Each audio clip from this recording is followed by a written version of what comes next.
it is my pleasure to welcome you to tonight's event, which helps kick off our Conference on Leadership and Character in the Law, an event that could not be more timely or more central to who we are as a university or a law school.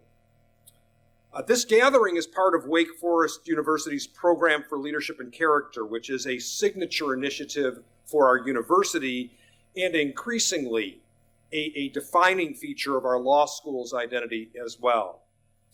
At its heart, the program has us challenging our students with a simple but really important question. What kind of person, as well as professional, are you becoming? For those of us in legal education, that question has never been more important. In a time when public trust in institutions is fragile, when the practice of law is evolving rapidly, and when the stakes of leadership are really high, we have a responsibility here not to just train skilled lawyers, but principled leaders as well. People who understand how character shapes judgment, how integrity sustains communities, and how leadership is less about control than it is about responsibility. Now, there are several people I want to recognize who are doing remarkable work in this area at our school. My colleague Kenneth Townsend, who is in the front row, who has spent countless hours organizing this conference. Thank you, Kenneth.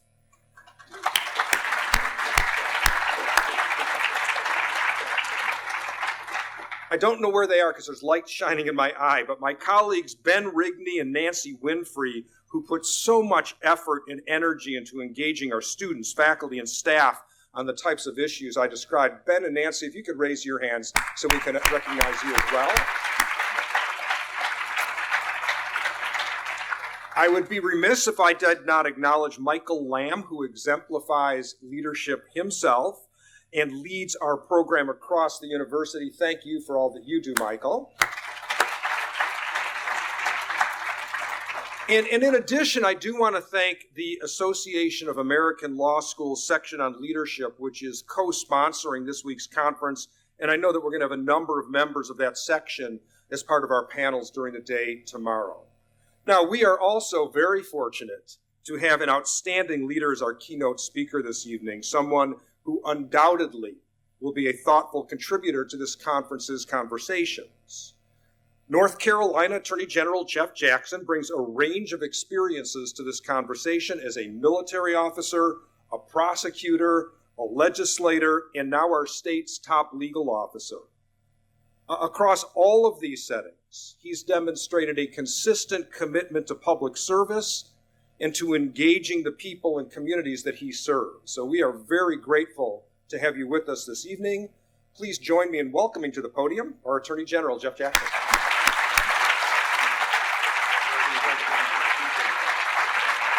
Thank you.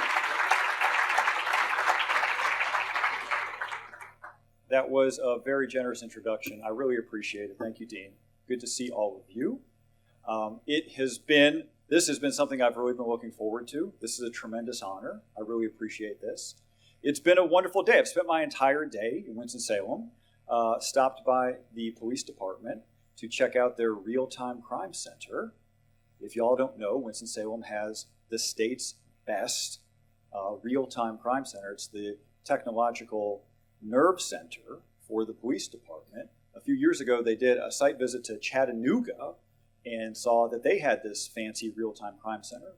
And Winston-Salem said, well, we should have that. And they spent several years, and they made it a priority.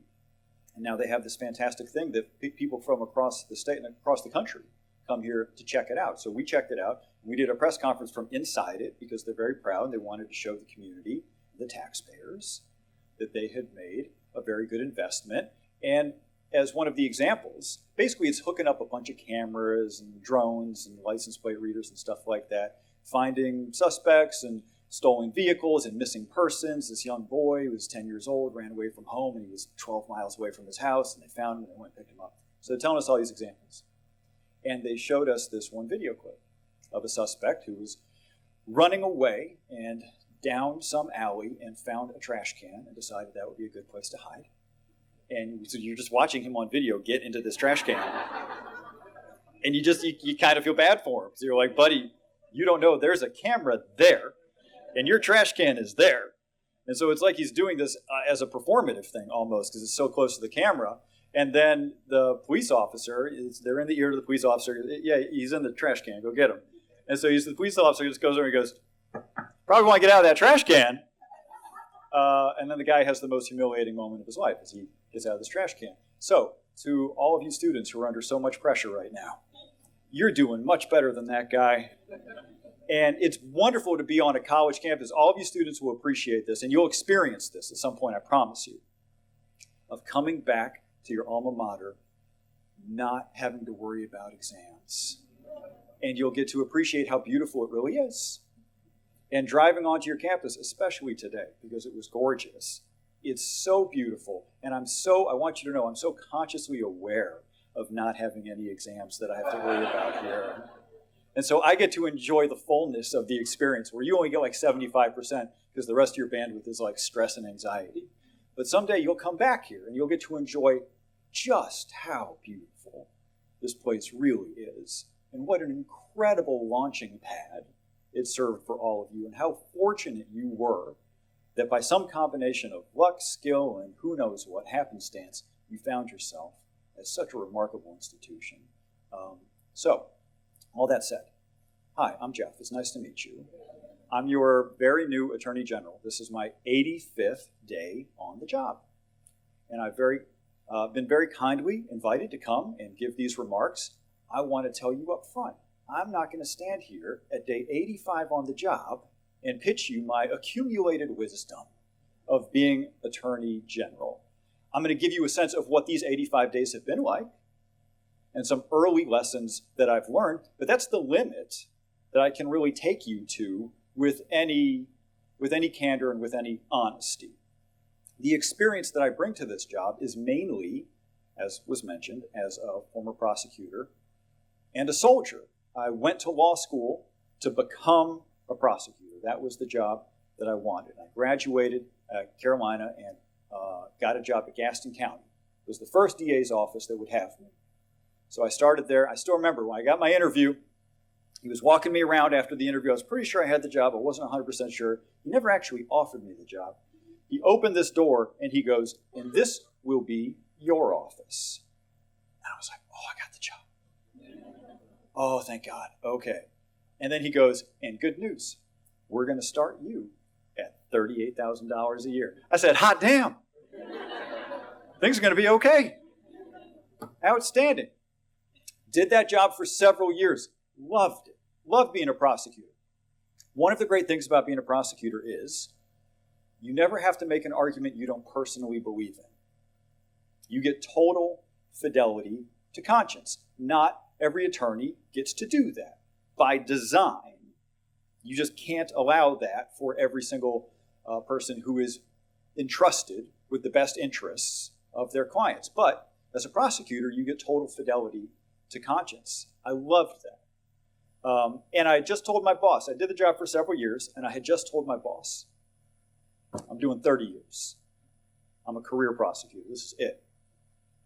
Like 3 days later, I'm cleaning up my courtroom at the end of the day, my desk, just like this. And this defense attorney comes up and says, Jeff, did you hear the news? I said, no, what happened? He said, the mayor of Charlotte was just arrested by the FBI for taking bribes from undercover FBI agents. This was 10 years ago, spring of 2014. And I remember exactly what I said. I said, that's amazing. And then I just went on about my day. It wasn't going to have anything to do with me. I was a prosecutor in Gaston County. It wasn't relevant to myself personally in any way, except that the mayor stepped down the next day, and they replaced him with my state senator, a guy named Dan Clodfelter, very suddenly became the mayor of Charlotte. And then I got picked to replace him in the state senate, pretty much out of the blue. I had never run for office. I didn't know anyone who had ever run for office. My last time in the General Assembly was on the third grade field trip. All I could remember is that it has a really red carpet. And it does. If you've been there, it's the reddest carpet you've ever seen, you know. So did that job for several years, had the opportunity to go to Congress, and then had the opportunity to win the election for Attorney General recently. So I consider this job as Attorney General really as a continuation of my job as a prosecutor. Much more similar than my time in the State Senate or my time in Congress, because this job is supposed to be nonpartisan. It's a law enforcement job. It cannot be about defense of a party. It has to be about defense of people. That's what you all should expect. That's how I campaign on doing this job. I believe it to be necessary to the proper function of being an Attorney General. But I'm also now running an organization with 1,000 employees. And that's new. I haven't done that before. My experience in seeing leadership for very large organizations comes from the time that I've spent in the military. I'm on year 23. I enlisted after September 11th, served in Afghanistan. Now I'm in the National Guard. I got drilled one weekend a month. Actually, I got it coming up. I got to get a haircut.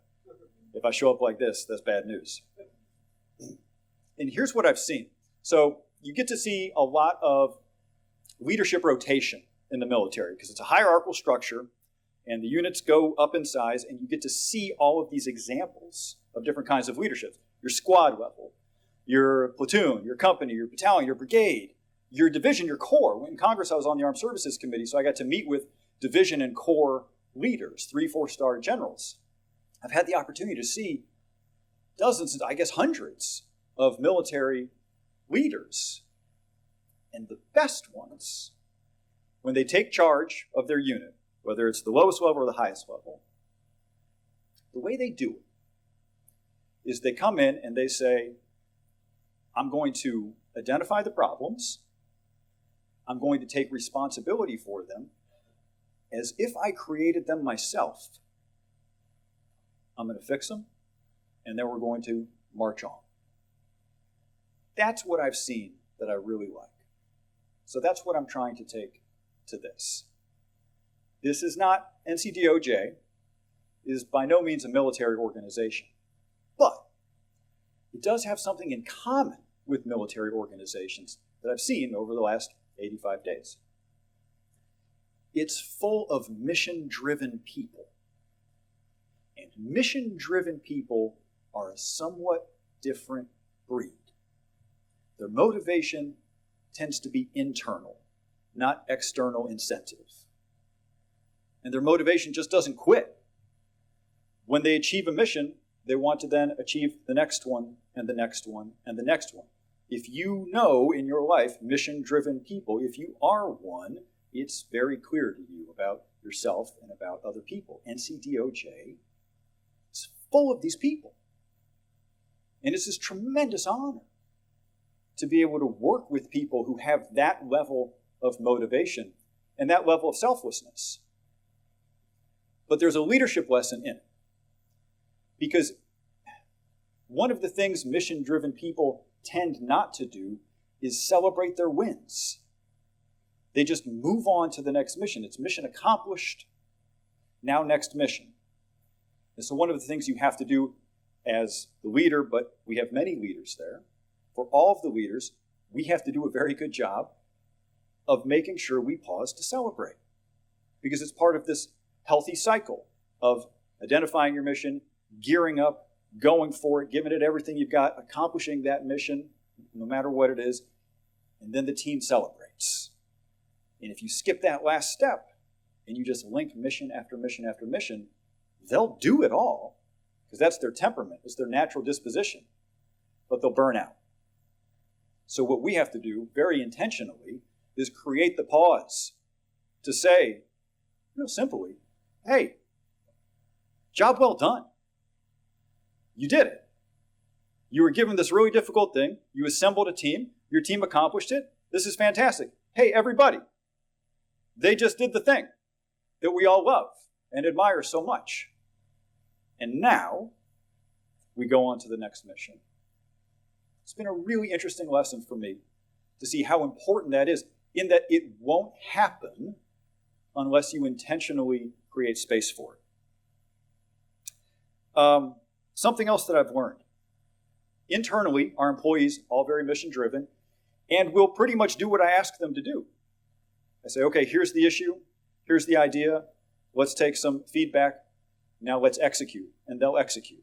However, 85 days on the job, one of the things you learn are the limits of your power. Anytime you become the boss anywhere, it's very exciting at first. Oh, look at all these things I can do. And then reality makes contact. As you learn, you're actually limited in all of these ways, usually for good reason. No one institution too powerful. So while I have 1,000 employees, who I can pretty much say we should execute here, here, here, in order to really be effective in this job, I have to have external partners, particularly with respect to criminal justice. There's some consumer stuff that I have a lot of authority to do myself. But the criminal justice stuff, criminal enforcement, I have to have people who want to work with me. Police departments, sheriffs, State Bureau of Investigation, U.S. attorneys, DEA, ATF, ALE, any number of community organizations, they have to invite me to work with them. So as it turns out, a big part of my job early on, reaching out to all these groups and showing them that I will be a trusted partner. And showing somebody that you can be trusted to partner with them on their mission, there are better and worse ways to do that. Sincerity is probably the most important piece. If people come to you and say, I want to work with you, their ability matters. But what really matters is, does this person really want to work with me?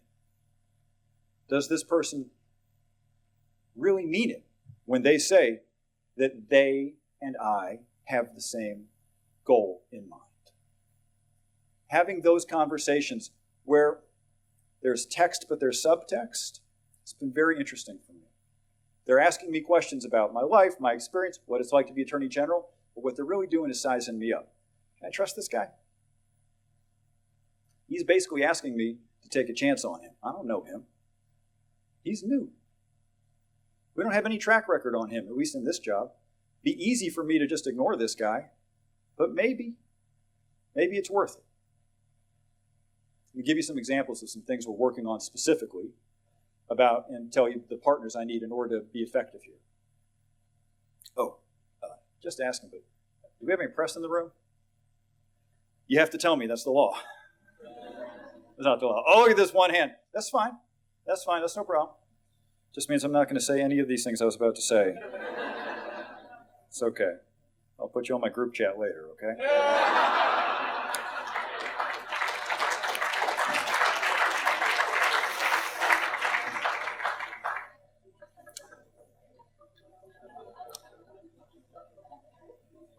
You seem like a cool crowd. When I was in high school, right about that time, there was a pharmaceutical company that invented a new opioid pill that they said was not addictive. This was the big deal with this pill in the 1990s. We've got a painkiller, and unlike other painkillers in the past, this one's not addictive. They lied. They lied to a bunch of doctors. And those doctors went wild prescribing this and generated what we called back then the prescription pill crisis. And it took us about 15 years to crack down. By the time we did, millions of people were addicted to opioids. So they couldn't get access to the pills anymore, but they were still addicted, so they hit the street looking for their fix. And for a few years, we had a heroin crisis across the country, and certainly in North Carolina.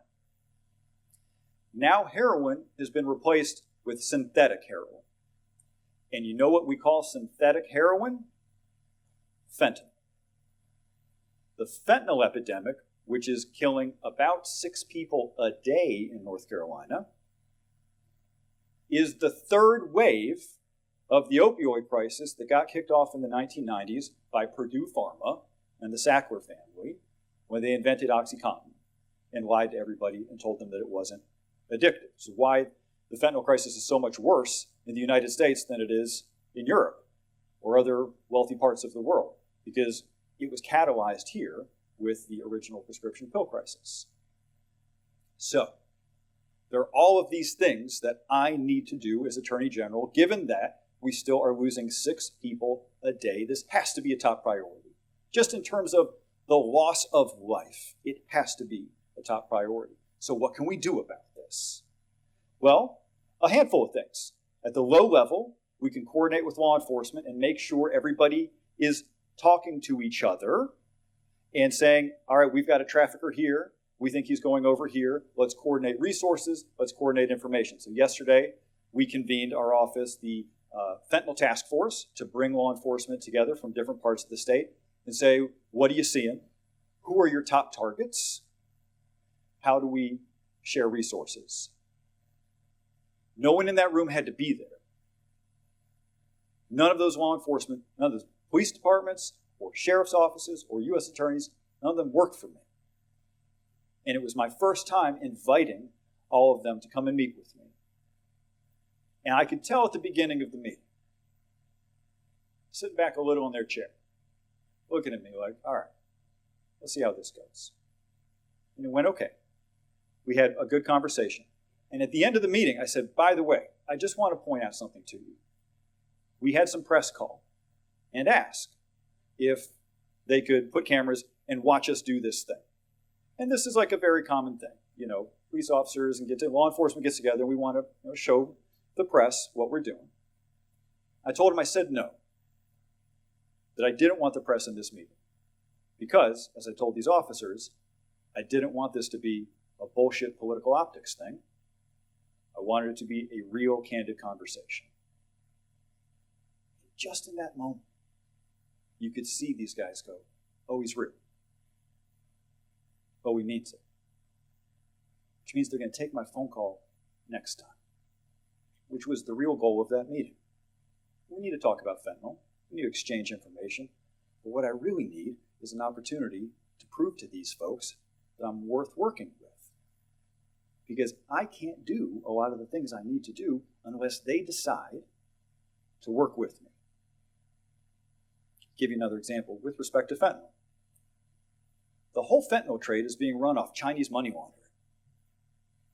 China has export controls on their currency. If you're a Chinese citizen, you can't send more than $50,000 a year out of China. So you have very wealthy Chinese citizens who want to send more than that out of the country, specifically to the United States. And here comes the fentanyl trade. It's provided a perfect opportunity for them to get their money over here. It's an extremely convoluted process. If I took you through all the steps, you wouldn't believe that people are willing to go through all of this absurd rigmarole to do all of this money laundering. It's quite complicated. However, then you remember they're selling a product with a 99% profit margin. And you're just willing to endure a lot of rigmarole for a 99% profit margin. And there's one platform in particular that I won't name right now, and some of you will not have heard of it, but you're going to hear from our office pretty soon about this. And this platform is absolutely the world's premier destination for fentanyl money laundering, probably money laundering, period. And we believe they know it. So, can I take them on as the Attorney General of North Carolina? Yes. But is that the most effective thing to do? No. The most effective thing is to go get some other attorney generals. Attorneys General. It's one of the most challenging parts of becoming Attorney General.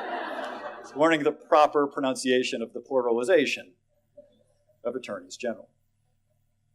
What you really want is a group of us together. That is tough to reckon with if you're on the other side. And it's even better if it's a bipartisan group to show that this is a nonpartisan issue.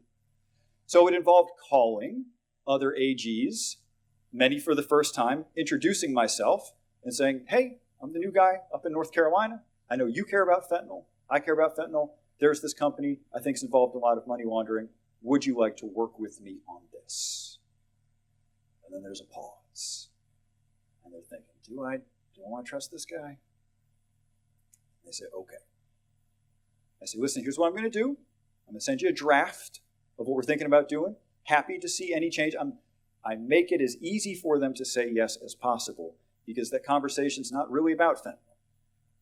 That's the text. The subtext is this person trustworthy? So far, those conversations have gone well because we treated those conversations for what they were, which is their appraisal of my character. More to report on that soon. Western North Carolina, obviously, still rebuilding.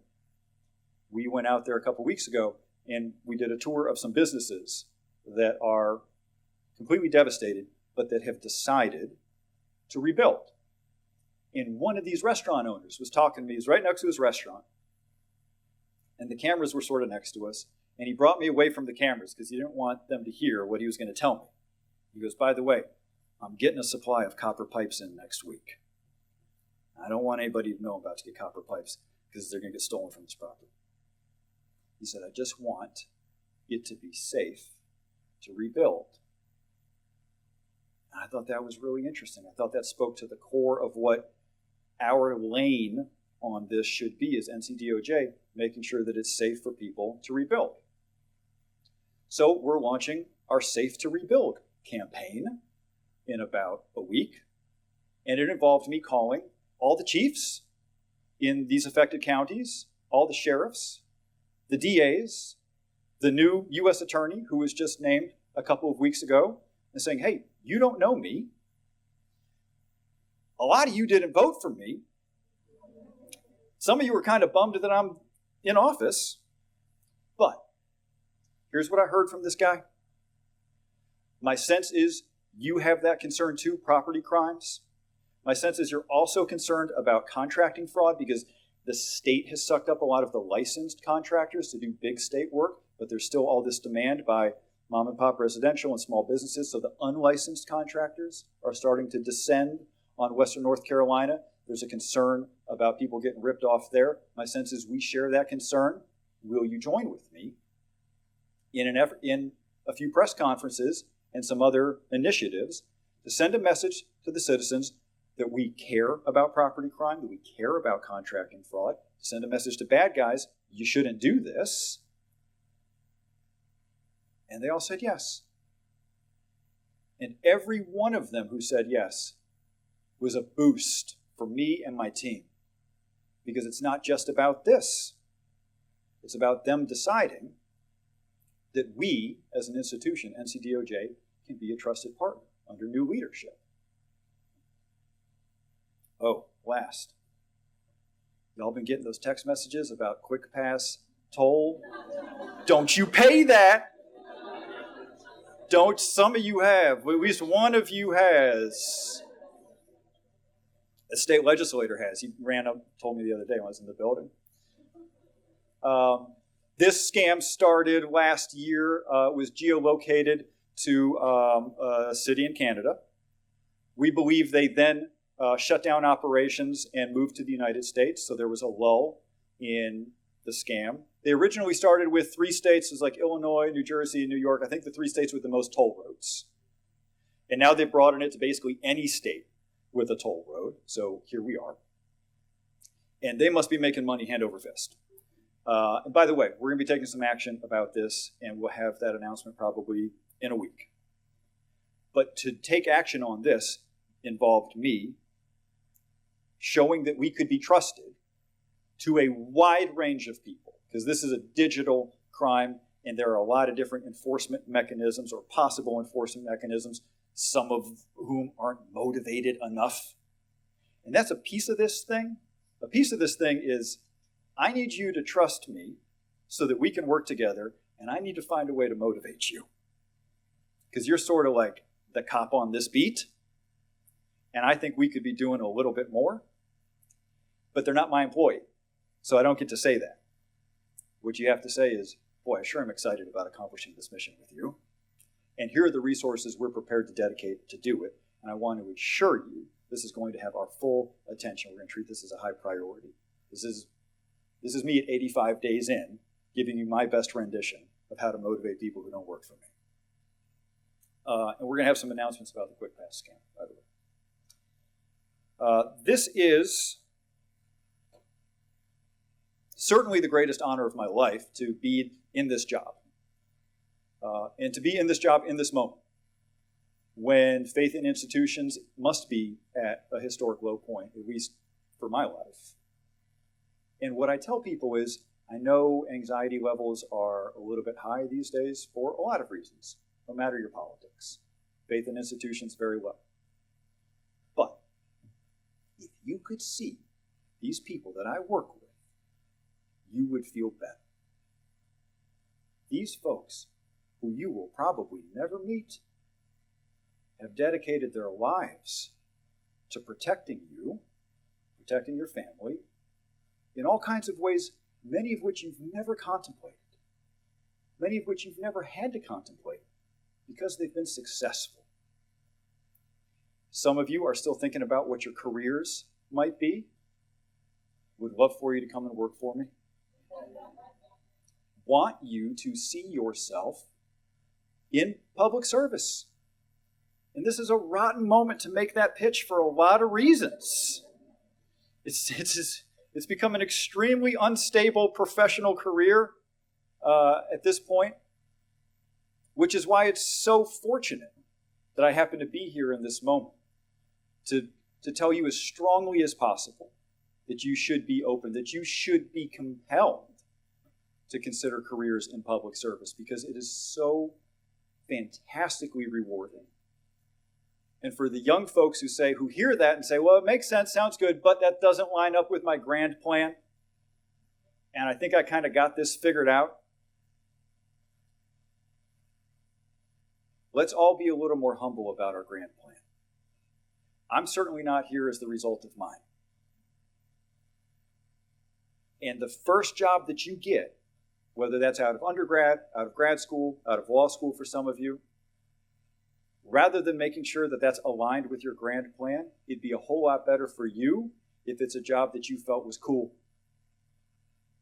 If it's a job that you think, you know what, that would be kind of cool to do. If you think your first job out of school is a cool job, you'll want to be good at it. You'll invest in yourself to do what it takes to become good at it. And the best way that you can ensure that you are going to reach your potential, whatever it is, on whatever trajectory, is by at an early stage getting good at what you do. If you enjoy it, you'll take care of it. You'll get good at it. That is my one word of what I was really doing, was giving you a speech about what I do to become a trusted partner, trying to build some trust in this moment with you, and now I'm expending it. I'm utilizing any trust that I've built to try and tell you, rethink your grand plan. Because maybe there's something wonderful out there that you haven't fully considered, because it just doesn't quite align with the materiality that you may have in your head. Because we're surrounded, especially on social media, by so much materiality. Would love to speak with any of you about what it's like to serve in public service, Congress, state senate, the military, NCDOJ. This is what my life has been about. It's so great driving to work. And if you get to the point where you love driving to work, where on Sunday you look forward to going in and seeing all your coworkers on Monday, you won. That's it. That's the best. Grand plan or no grand plan. Thank you all. Good to see you.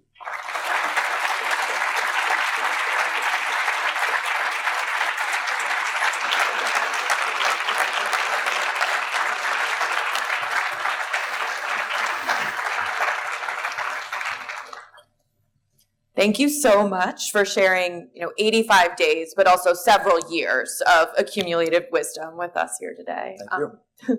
I'm Allison Gold, for those of you who I haven't had in class or haven't met yet. I'm the Associate Dean for Experiential Learning over at the School of Law, and I have the privilege of continuing the conversation with Attorney General Jackson about leadership and character. And many of the questions that we have this evening were drafted and submitted by our students in our leadership and character cohort at the law school. Great. So I wanted to start by just asking, what have been the most important influences in shaping your approach to leadership and character throughout your different experiences? It's really an amalgamation of the folks I've served with in the military. Every once in a while when I'm speaking, I can hear Sergeant Escalante speaking through me. He was basically my boss when I was deployed to Afghanistan. And he was just the example of the soul like Captain America, basically. And was just a pillar of integrity and competence and compassion. And to combine those things, to put them in one package, is to create a fantastic leader. So I've had a few examples. Let's try to emulate them. You spoke a lot in your remarks about being mission driven. And, I wondered if you could speak a little bit more for folks who want to be in a role that is mission driven, but are still figuring out what that mission might look like for them, especially maybe for some of our students here in the audience this evening. How does one develop their mission and then find the right job or organization where that can really grow and blossom? If you would take a pay cut to do that job, that's your mission. And if you won't take a pay cut to do the job you really want to do, that's what you should reconsider. So when I said, hey, maybe hit pause on the grand plan, it's just because when I talk to young people, so often their grand plan is just defined in material terms because they really want the car. They really want the house. And I get that. I completely get that. But if you're willing to step out of that and let your own character and your own inclination be your guide, it's so deeply rewarding. It's the type of decision very few people end up regretting. How do you approach leadership? You spoke about this a little bit, but approach leadership in, I think, a purple state, we might describe North Carolina. And you kind of talked a little bit about doing outreach and building collaboration with folks who might not have cast a vote for you. But so how do you think about leadership in this kind of mixed environment? Honestly, it's the best because this job is fundamentally nonpartisan. There is an R or a D next to it on the ballot. I'm not sure there should be. If we put it to a vote just to make this a nonpartisan job, that's probably how I would vote. By the way, I don't think we should have partisan judicial races in North Carolina either. It's just my sense of it. I just don't want to introduce partisan incentives into what should be impartial lawmaking. The decisions that I make aren't supposed to have anything to do with partisanship.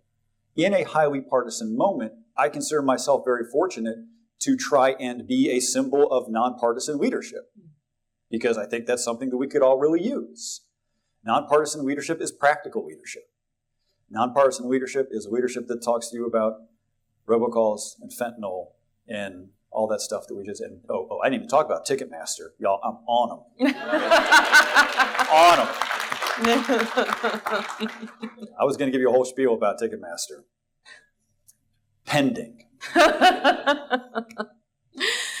You've worn a lot of different hats as a leader, certainly in the prosecutor's office, military, as an elected official at the state house and Congress, and now at a statewide office.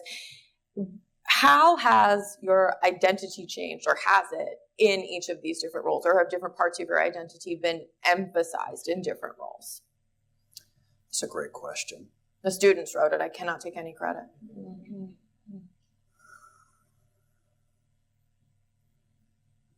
I remember when I started as a prosecutor and I handled my first DWI. I was in district court, but in district court, DWIs are among the most serious cases. I remember getting the first one and I got a conviction. The guy had blown a .16. It was double the limit. Of course, I was going to get conviction. It was a big deal to me because I felt like the whole world was watching every case that I handled. And then I got promoted to Superior Court, handling felonies, murders, sex offenses, serious stuff. And I was like, Jeff, you idiot. Nobody was watching you in district court. They're watching you now. Now you're in Superior Court. This is a big deal. And then I got elected to the state Senate. I was like, Jeff, you idiot. Nobody was watching you in Superior Court. They're watching, you're in the state Senate. You got your seat comes with a microphone. Your own microphone with your job. Your name is engraved in a copper plaque on your seat. You get to stand up and just talk for as long as you want. All these people got to listen, surrounded by all these cameras. Everybody is paying attention to you now. And I got elected to Congress. I was like, Jeff, you idiot, state Senate, come on, man. Your constituents didn't even know you existed. Right? It's true. Most of them, at least 50% did not. Right? But now you're in Congress. And look at all these famous people. You know that person and this person, this person. This is amazing, and I better watch out because everybody's paying attention. And now I'm Attorney General. And most people aren't paying attention. And that's fine. That's never going to change. It was always the case. And no matter how good a job I may end up doing on this, there's a limit to the number of people who are going to follow anything that I do. So, it's liberating. Because the motivation is just to do the right thing. If your motivation is, I want everybody to see what I'm doing all the time, you are going to fail. There's like one job in politics in America where everybody is actually watching what you do all the time. And unless you have that job, you should just do the right thing. Every once in a while, when people check in, they'll see that they like what you're doing. But if you're always angling for attention, first of all, you're not going to get as much as you think. And second, the people who do pay attention aren't going to like that. They want you to do your job. Does lack of attention make it easier to continue to engage in, you spoke about fidelity to your conscience. Does that make it easier to bring that value with you in your current role? Not exactly. I would say what makes it a little easier in my current role is having been through some cycles of like people on the internet getting mad. Because the first couple times think about how our brains are programmed, right? If a whole bunch of people start shouting at us all at once, it feels like our world is ending. Mm-hmm. It feels horrible. Just for basic biological reasons, our brain is telling us, well, we're about to get cast out of the tribe. And we're probably not going to fare too well. So why this is one of the big reasons, I imagine, why I'm not an expert, such a mental health crisis among young people is because the effect of all of your friends turning their backs on you on Instagram one day is just emotionally devastating for reasons that go way, way back. One of the benefits of having been in politics for a while is I've been through that enough that it's no longer that scary. So I can make decisions without fear of being yelled at online because I don't read the comments anymore. Sometimes my wife will read the comments to me at night. If someone is like particularly hilarious in their criticism. The other day she said, there's a fight in a comment section about whether your eyes are too close together or too far apart. God bless Reddit. God bless Reddit. If any of you are on Reddit, give me an upvote. It's a tough crowd. Reddit's a tough crowd. You have to tell us your handle. Yeah, it's at Jeff Jackson. Oh, there you go. So how do you approach then making difficult or unpopular decisions, especially when you know the Reddit hordes will come after it, but less about them? This is the coolest part of this job. So what it actually feels like on a day-to-day basis to be Attorney General, it's like when you get elected, all of the 50 chessboards appear in front of you. And you're playing chess against 50 people, and the stakes are very high for each one of these chess matches represent some litigation that you're involved in, very, very consequential. Maybe it's against the Purdue, maybe it's against Ticketmaster, something like that. And your day is attorneys coming to meet with you who have been dedicating years of their life to this particular chess match and similar ones, who are experts in this exact fight. And they sit down with you, had it this morning with a water pollution case. All these attorneys sitting around who've been working on these issues for years and saying, okay, here's the situation. And they love to teach people who are interested about their years of work on this. And I love to learn. So it's a match made in heaven. And they say, here's why this chessboard looks the way it does right now. With these pieces, here's the history. Now, here are our options. We could do A, we could do B, maybe we could do C, maybe not. Now we're going to talk about each one.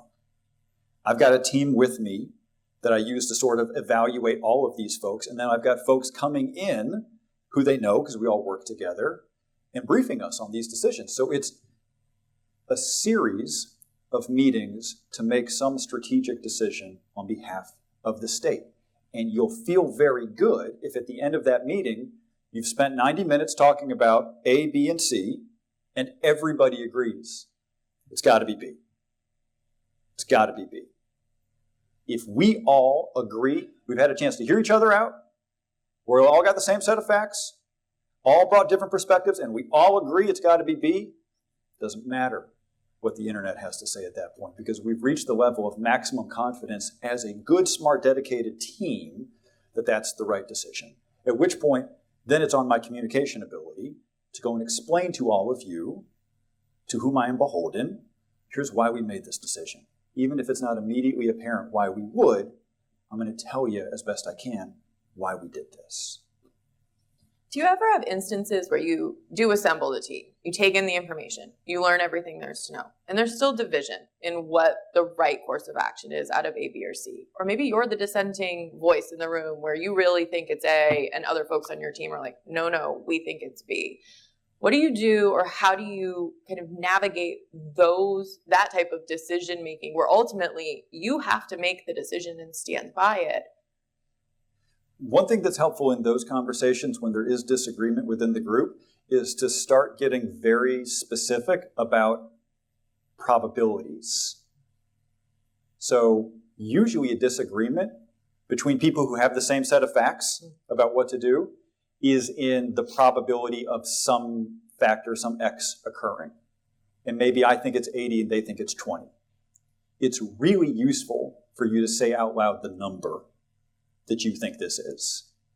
Because you're going to say, all right, I think we should do this, but I'm not 100%. And they're going to say, well, I don't think we should do this, but I'm not 100%. All right, well, what number are you? You're 20? Okay, well, I'm 80. Really? How are you 80 when I'm 20? Now we're having the conversation we need to have. That's making it as explicit as possible. I like that. I'm going to bring that into the classroom. That's very helpful when we're working on cases. What do you do to stay grounded and kind of remain focused on the things that led you into public service in the first place? I read the comments section. No, look, here, the honest answer is like, these chessboards that are set up in front of me, a lot of them are life or death. If they're not life or death, there's still massive financial stakes, often for consumers who are getting ripped off. Nothing that I'm going to confront personally or professionally is going to come anywhere close to what you are dealing with, to what the state as a whole is dealing with, to certain vulnerable groups around the state are dealing with. I'm going to be able to, yes, I guess I could get swindled by a scam. There's some chance of that happening to all of us, but the chances of me getting swindled are significantly less than some other folks, and they're just people getting bankrupted by just malicious actors out there. Am I really going to feel too bad because someone in the General Assembly said something about me in the paper? No. The perspective that you get comes from the people who you are there to serve. We exist as a shield. In maintaining that perspective, we are a shield for vulnerable people against those who mean them harm. It's very helpful. You talked a little bit in your remarks about pausing to celebrate at the completion of a mission and how important that is to avoid burnout. I think burnout is something I certainly see among my students that they're thinking about, they're mindful of. I wondered if you had other advice or even just things that you implement in your office to help folks avoid burnout so that they can stay engaged in the next mission. We have 8 different facilities across the state, NCDOJ. We're the state's largest law firm, but we also do a lot of police training at different academies across the state. And we have a number of crime labs where we do DNA testing and all types of forensics. I've had the opportunity to go all these places, I meet with all these people, and the number one message that I bring to them is gratitude. I say, I'm so thankful for all of you who are consciously making less money to do this work because you believe it's the best way to be useful in this life that you have with these skills that you've been given. I'm so grateful for you. And because I was elected statewide, I say, that means I'm allowed to say on behalf of the state of North Carolina, like, thank you for what you do. We want you to stay here. We value you so much. And listen, I'm 85 days on the job. I don't know what all that is worth yet. But first, it feels right to me. It's true. Saying true things out loud is usually a good strategy. But I hope that there's something to telling them directly in front of their peers how essential they are, and that I think they're in the perfect place at the perfect moment to be as useful a person as possible. Because if you work at NCDOJ, being useful is like a compulsion that you have. So what I'm telling you is I hope there are non-monetary ways that I have found to show people how appreciated they are. Are there other role models or folks that you've worked with or even studied or read about that you look to as exemplars of leadership and character? Well, listen, I think Josh Stein did a really good job as Attorney General. I served with him in the state Senate. I met him there when I was brand new, and it was very clear that he was probably the smartest guy there. And then I watched him and the way that he conducted himself as Attorney General. And there were certain things about it that I just really admired. He was always very professional. He was always prepared. And he always talked about how great his team was. And he made sure to shine the light on him. When people tried to shine a light on him, he would divert it to them. So yeah, that's definitely a relevant example for me. I think a lot of people in kind of March of 2025 are dealing with feelings, some days of hopelessness or kind of not knowing which direction to turn or might be discouraged. Are there things that you do to maintain and cultivate hope in the face of either disappointment or just the challenges of a really demanding job? I had this guy come up to me at a grocery store recently, and I don't know him at all, but he put his hand on my shoulder, and he goes, "Son, are you doing okay?" I get it. I'm like a roaming group therapist these days. I put my hand on people's shoulder, and I look them in the eye and say, it's going to be okay. It's going to be okay. There are a lot of people who really wonder whether it is, because things are changing so quickly. And part of my job is to let them know there are all these good people who they aren't going to cross paths with, but these good people are doing good work on their behalf. And I try to use that to make people feel a little bit better. I also consume approximately 0 cable news, which I would recommend to all of you. Doesn't mean that you're not a patriot.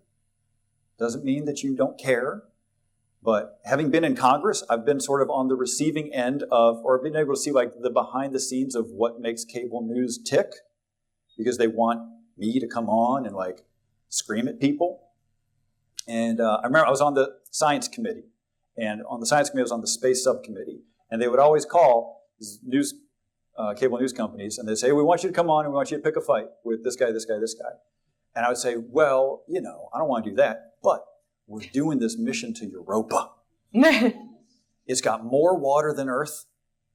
It's the best chance of life anywhere in the solar system other than Earth, and we're launching the mission in a couple of months. We've been preparing for a decade, and this is going to be remarkable. The Europa shoots water in vast frozen plumes into space, and we're going to fly. We're going to take this Europa Clipper after it flies 5 trillion miles out there.